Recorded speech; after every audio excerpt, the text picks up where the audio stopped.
The bank robbers took one look at me and laughed. "Sit down, old man," the leader said, waving his AR-15. "This ain't your war." He was wrong. At 73, working as a $12 an hour security guard, I may have looked like an easy target, but they didn't know they were facing a Navy SEAL with 32 confirmed kills and nothing left to lose. My name is Chief Petty Officer William Buck Morrison, and this is the day everyone stopped laughing. I'd been working security at First National Bank of Denver for 3 years, not because I needed the money. My pension covered the basics, but after Martha died and the house felt like a tomb, I needed a reason to get up, shave, and pretend I still mattered. The bank hired me reluctantly, probably to fill some veteran quota. They gave me the oldest uniform, the worst shifts, and zero respect. "Buck, you're leaning on your desk again." Jennifer, the 28-year-old branch manager, would scold me daily. "This isn't a retirement home. Try to look alert. Alert. Alert." I'd spent 2 decades on operations where 1 second of inattention meant death. I could tell her about staying alert for 72 straight hours in the Hindu Kush, about spotting an IED that saved 9 lives, about maintaining Overwatch in conditions that would break her in minutes. But why bother? To her, I was just the old man who moved too slow and asked people to repeat things because my hearing was shot from explosions. The younger guards were worse. Tyler and Brandon, both in their 30s, both washouts from police academy, treated me like a mascot. They'd make jokes about my war stories and take bets on whether I'd make it up the stairs without wheezing. They'd never seen combat, never felt their blood turn to ice water when bullets cracked past your head, never held a brother as he bled out calling for his mama. "Hey, Fossil," Tyler said that morning, June 15. "Try not to fall asleep during the morning rush. Some of us actually work here." I just nodded and checked my Glock 19. They laughed at my methodical weapons check too. The way I counted rounds, tested the magazine spring, ran through malfunction drills.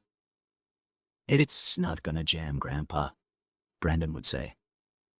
"This ain't Vietnam, Afghanistan," I'd correct quietly. "Iraq, Syria, Yemen, Somalia." But they'd already stopped listening. The morning started normal. Regular customers filing in, the smell of coffee from the break room. Jennifer clicking around in heels that announced her location like sonar pings. I stood at my post near the entrance, watching faces, reading body language, cataloging threats the way I'd done for 3 decades. That's how I noticed them first. 4 men entering separately but moving with coordination. The slight bulk under their jackets, the way they avoided cameras, the tactical spacing as they spread through the bank. My hand moved to my weapon as my brain ran calculations. 4 targets, 47 civilians, 3 exits, 2 other guards who wouldn't see it coming. "Code Black," I shouted, the old command bursting from my throat. Tyler looked at me with annoyance. "What are you?" The first robber pulled his AR-15 and fired a burst into the ceiling. "Everybody down! This is a robbery!" Chaos. Screaming. People dropping behind desks and counters. Tyler and Brandon froze like deer in headlights, their hands hovering uselessly near their weapons. 20 years of training kicked in as I assessed the situation in fragments of seconds. Robber 1. Team leader. 6'2" athletic build, controlling the main floor. Robber 2. Covering the teller line, nervous trigger discipline. Robber 3. Heading for the vault with the manager's keys. Robber 4. Watching the entrance, semi-automatic shotgun. I said, "Down, old man." Robber 1 swung his rifle toward me. This is where they expected me to comply. To be the feeble senior citizen who follows orders and hopes for the best. Instead, I smiled. Not the polite smile I gave customers, but the one my squad called the death grin. The one that meant someone was about to have a very bad day. "Negative," I said calmly. "I don't take orders from amateurs." He actually laughed. "Amateurs? What are you gonna do, Grandpa? You're shaking." He was right. My hands were trembling, but not from fear or age, from adrenaline, from muscle memory flooding back, from my body remembering what it was built to do. "That's not fear, son," I said, drawing my Glock in a motion so fluid it looked like slow motion to my amped-up perception. That's excitement. Time dilated the way it always did in combat. I put 2 rounds center mass into Robber 1 before his laugh finished. Pivot right. Sight picture on Robber 2, who was swinging his weapon toward me. Double tap to the chest, 1 to the head. The Mozambique drill, executed like I'd done it yesterday instead of a decade ago. Robber 4 was faster, combat trained. His shotgun boomed and pellets sparked off the marble pillar I'd already moved behind. I went low, combat crawl I'd perfected in Fallujah, and put 3 rounds through his pelvis. He dropped screaming. "Terry, behind you!" Robber 1 was wearing body armor, still alive, trying to raise his rifle with punctured lungs. I rolled left as Robber 3 emerged from the vault area, spraying automatic fire. Marble chips stung my face as I found cover behind the security desk. My knees screamed in protest, but pain was just information. Process it. File it. Move on. Tyler was curled in a ball, crying. Brandon had his gun out but was paralyzed with indecision. Civilians screamed and huddled. In the chaos, I found clarity. This was my element.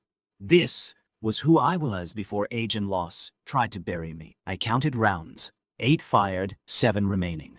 Robber 3 was advancing, laying down suppressing fire.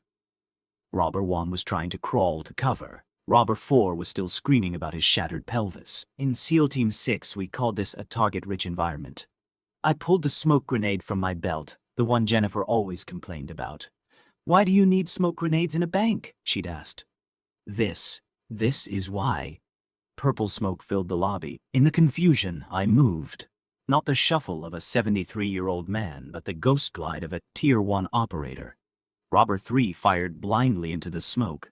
I tracked his muzzle flashes, circled behind and put 2 rounds into his brainstem. He dropped like a puppet with cut strings. Robber 1 had found cover behind an overturned desk. "You're dead, old man," he gasped through blood-foamed lips. "You're fucking dead." "Been dead before," I replied, triangulating his position by sound. "Came back. Didn't take." I put my last 3 rounds through the desk. Wood splintered. He stopped talking. Sudden silence except for Robber 4's moaning and civilian whimpers. I combat reloaded, checking corners, confirming kills. In the purple haze, I moved to each target. Kick weapons away. Check pulses. Secure the scene. "Clear," I announced, the word carrying command authority that made everyone freeze. Threat neutralized. Everyone remain calm. Police are en route. As the smoke cleared, I saw their faces. Tyler and Brandon staring at me like I'd transformed into something alien. Jennifer's mouth hanging open, her perfect makeup streaked with tears. Customers peeking out from cover, trying to process what they'd witnessed. You killed them all," Tyler stammered. "Negative," I corrected, zip-tying Robber 4, who was very much alive, and probably wishing he wasn't. 3 Kia, 1 wire. Could have been 47 civilian casualties. Actual casualties, 0. Mission successful. The police arrived in force. SWAT officers who'd prepared for a hostage situation found a secure scene with detailed sitrep waiting. The lead officer, a former Marine, looked at the tactical precision of the takedown and whistled low. "Who did this?" he asked. "The old man," Brandon said, still in shock. "The security guard, Jesus Christ, we called him Fossil." The aftermath was surreal. FBI agents who debriefed me spoke with growing respect as I walked them through each decision, each shot, each tactical movement. The surveillance footage became mandatory viewing at Quantico. Textbook small unit tactics executed by a single operator. "Chief Morrison," the lead FBI agent said after reviewing everything. "That was extraordinary. Most trained SWAT teams couldn't have handled that better." "SEALs aren't most teams," I replied simply. The media explosion was immediate. Elderly security guard stops bank robbery. Navy SEAL saves 47 lives. Hero at 73. My phone rang non-stop with interview requests, book deals, movie offers. I turned them all down. That's not why I did it. Jennifer found me in the break room the next day, packing my few personal items. Fuck. Mr. Morrison? Chief Morrison, she fumbled with what to call me. I owe you an apology. We all do. The way we treated you. You treated me like an old man, I said without anger. I am an old man. Just happens I'm an old man who spent 26 years perfecting violence for the sake of others. Your job is safe, she said quickly. Corporate wants to promote you, actually. Head of security for the entire region. Big raise, full benefits. I smiled and shook my head. With all due respect, ma'am, I'm done being laughed at for $12 an hour. Nobody will ever laugh at you again, she said quietly. No, I agreed. They won't. I finished packing my thermos and my pictures of Martha. Tyler appeared in the doorway, looking like he'd aged 10 years overnight. Chief, he said, the mockery gone from his voice forever. I need to know, when you heard them laugh, when they called you old man, were you afraid? I considered the question. Son, I've been in over 200 combat operations. I've been shot 4 times, blown up twice, and technically died once for 3 minutes. Those boys with their fancy rifles and movie tactics didn't scare me. You know what scares me? He shook his head. Being forgotten. Being useless. Sitting in an empty house talking to ghosts while the skills that define me rust away. I picked up my box. Yesterday, for about 4 minutes, I remembered who I was. That's worth more than any fear. The bank tried to keep me. They offered silly money, respect, authority. But I didn't need their validation anymore. I'd proven what I needed to prove, to them, but mostly to myself. Old doesn't mean obsolete.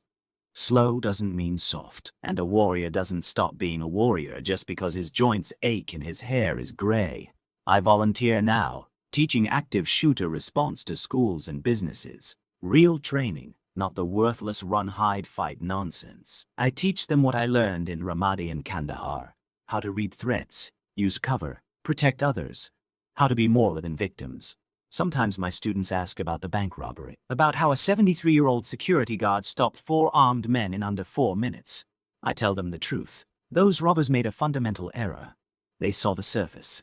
Gray hair, slow walk, minimum wage job. They laughed at the old man playing dress-up security guard. They never saw the seal underneath. Their laughter lasted 8 seconds. My training lasted a lifetime. In the end, that math was simple. The young cops and security guards who attend my seminars don't laugh when I move slowly or ask them to repeat things. They've seen the footage. They know what these old hands can do when muscle memory takes over and time slows down. They call me chief now, and they mean it. But the best part, the bank where I worked has a new policy. They actively recruit older veterans for security positions, good pay, full respect, proper equipment. Jennifer personally interviews each one, looking for the warriors hiding behind old faces and slow gaits. We're not hiring security guards, she tells them. We're hiring guardians. Age is experience. Scars are lessons. And anyone who laughs at my security team will learn why that's a mistake. She learned that lesson the hard way. 4 bank robbers learned it harder. And me, I learned that being old doesn't mean being done. It just means you've had more time to perfect your craft.